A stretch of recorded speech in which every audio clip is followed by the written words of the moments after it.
you go. All right. What do you all think of when you hear the word fear?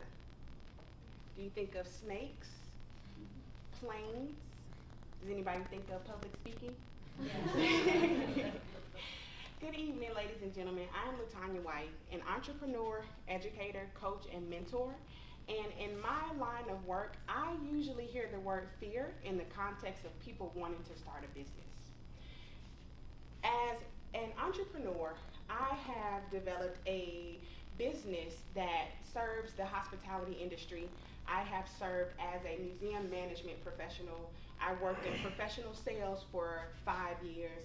And over the course of my working career, I've found a way to truly articulate and relate to a specific community that is usually held back by fear when it comes to solving the world's problems. And those are communities of color, specifically women of color. What I like to offer today to sustainable you and to, in the vein of the restoration economy and building a resilient economy, is helping people become more fearless in organizing and optimizing their business ideas so that they can create lives of financial freedom, fulfillment, and certainly contribute to resilient economies. Over the course of my very young working career, I have cultivated and curated an entrepreneurial education approach that I've tested both in the higher education system, where I teach entrepreneurship at the School of Business and Industry at Florida A&M University. I actually also had started a community entrepreneurship program where I would meet with aspiring entrepreneurs and literally take the curated curriculum that I've developed over my 20 years as a working professional and entrepreneur and brought it to the community. So that system focuses on being fearless and becoming fearless through a 7-step process. The foundation, which we build by honing in on Simon Sinek's TED Talk, The Golden Circle, where Simon asks you, what problem are you most concerned with solving for the world today?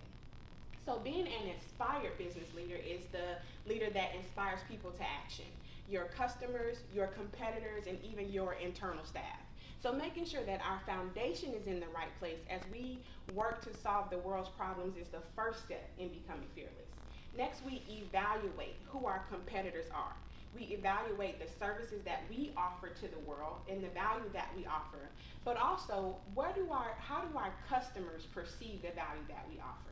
And from there, we need to analyze our capacity to meet the needs of the community and the world around us. In Open Book, I actually would get together some entrepreneurs, aspiring entrepreneurs, and would take some of these concepts like blue ocean strategy, business model generation, and lean startup, and provide such impact and such influence on their ideas, but we were still held back at one place because I needed to help retrain their thought process.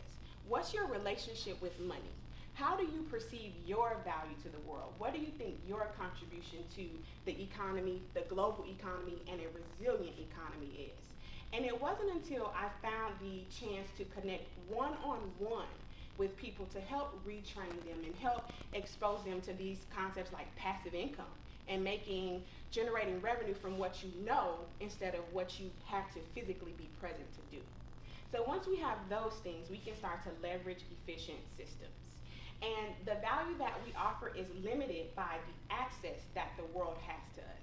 So if I say my value is in helping women of color, communities of color understand how becoming fearless can organize and optimize their businesses to create financial freedom and create resilient economies, I have to make sure that the world has access to me. And that is one thing that's missing in a lot of minority-owned businesses. How do you leverage your talent? How do you leverage access to you? And in the Fearless Blueprint, which is the program that helps communities of color, minorities, and other entrepreneurs really bring their value to the world and help transform the world we live in, is leveraging these systems from the global economy. And once we have that efficiency built in where we can replace ourselves, then we can create systems that allow other people to run our businesses. Unfortunately, in many minority communities, we have this feeling that if I give so much of myself, if I give everything I have, they won't need me anymore. when actually the opposite is true. The more you give, the more freely you give, the more valuable you are to the world around you. So that brings us back to the whole retraining element. And when we look at the life cycle of businesses, we get our last S at the sigmoid curve, or the S curve. And that says, okay, I have a foundation, I've evaluated the competitive landscape, I've analyzed my capacity to deliver, I've been retrained on my emotional state, and I've leveraged these efficient systems. Now I can work on the next project. But it's not until we have that we can create this cycle of new ideas, new problems, or new solutions rather, and new innovations. And what I offer to the community, going beyond the classroom, going beyond just the minority demographic, but what I offer to the city of Tallahassee, to the world around me, is the opportunity to help transform these communities in the building of a resilient economy. The value that we offer to the world is in the transformation that we inspire others to make. And I look forward to having the chance to help transform these communities. Thank you.